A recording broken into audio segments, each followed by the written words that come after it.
പാലക്കാട് എലപ്പുള്ളിയിൽ മദ്യനിർമ്മാണശാലയുമായി മുന്നോട്ടു പോകാനുള്ള സർക്കാരിന്റെ തീരുമാനത്തിനെതിരെ രൂക്ഷ വിമർശനവുമായി പാലക്കാട് രൂപത. സാമ്പത്തിക ഉറവിടം വറ്റി വരണ്ടു പോകുമ്പോൾ ഏതു വിധേനയും പണമുണ്ടാക്കാമെന്ന് കരുതുന്നത് തെറ്റാണെന്ന് ബിഷപ്പ് മാർ പീറ്റർ കൊച്ചുപുരയ്ക്കൽ പറഞ്ഞു.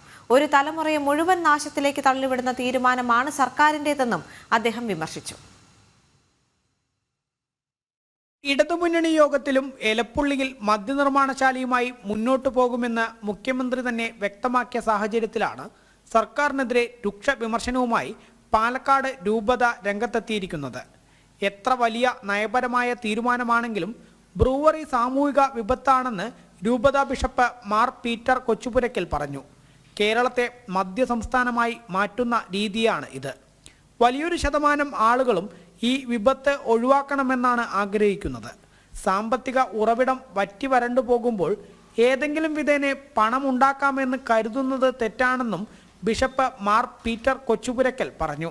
നമുക്ക് സാമ്പത്തികമായ ഉറവിടങ്ങൾ വറ്റി വരണ്ടു പോകുമ്പോൾ ഏതെങ്കിലും വിധേന പണം ഉണ്ടാക്കാം എന്ന് ചിന്തിക്കുന്നത് അത് എത്ര ഒരു പറ്റിയ മാർഗമാണെന്ന് കരുതുന്നില്ല. അപ്പോൾ ഈ ഒരു മദ്യനിർമ്മാണശാല അതൊരു ഉചിതമായ തീരുമാനമല്ല.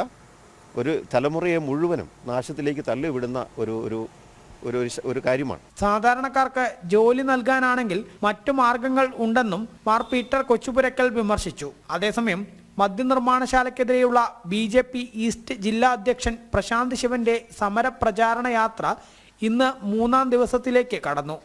കൊല്ലങ്കോട്, നെന്മാറ മണ്ഡലങ്ങളിലാണ് ഇന്ന് യാത്ര. ജനം, പാലക്കാട്.